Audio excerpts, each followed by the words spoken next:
इस डिक्टेशन की स्पीड होगी 80 शब्द प्रति मिनट। डिक्टेशन शुरू होगी 5 सेकंड बाद।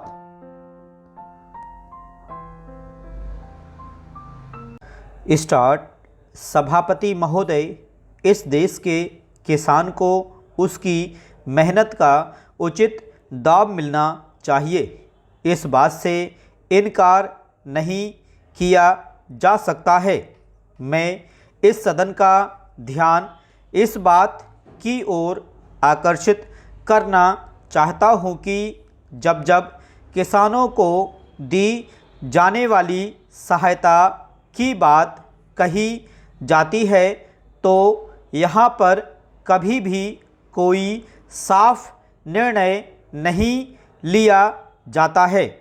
आश्वासन तो बहुत दिए जाते हैं कि हम किसानों को उनके द्वारा पैदा किए गए अनाज का उचित मूल्य देंगे, उन्हें खेती में काम आने वाले सामान को उचित मूल्य पर देंगे और उन्हें वे सब सुविधाएं देंगे जो शहरों में रहने वाले लोगों को मिलती हैं।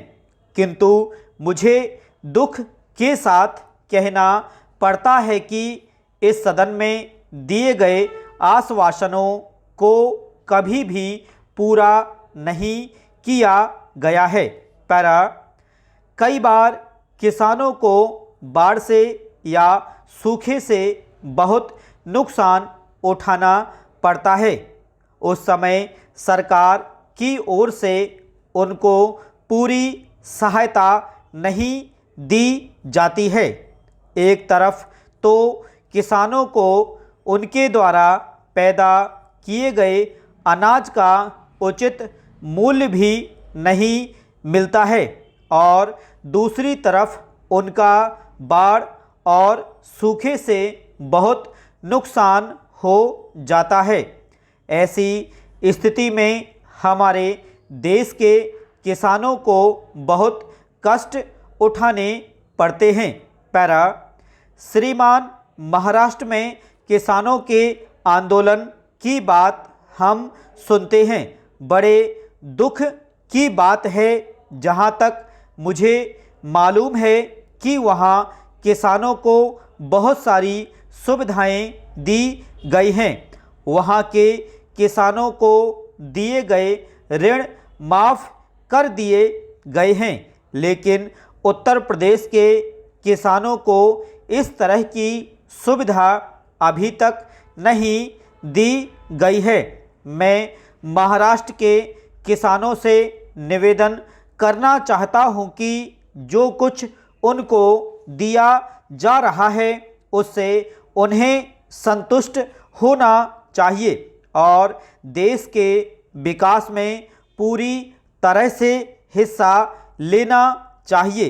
पैरा, मैं कृषि मंत्री जी से भी निवेदन करना चाहता हूं कि वे देश के प्रत्येक राज्य के किसानों को दी जाने वाली सहायता के विषय में जानकारी प्राप्त करें और ऐसे उपाय निकालें जिससे किसी को भी यह शिकायत ना होने पाए कि अलग अलग राज्यों में अलग अलग तरीकों से किसानों को सहायता दी जा रही है।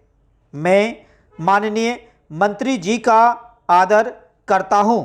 मैं समझता हूं कि उनके दिल में किसानों के लिए पूरी जगह है, लेकिन उनके लाभ की योजनाओं को अच्छी तरह से लागू भी किया जाना चाहिए। स्टॉप।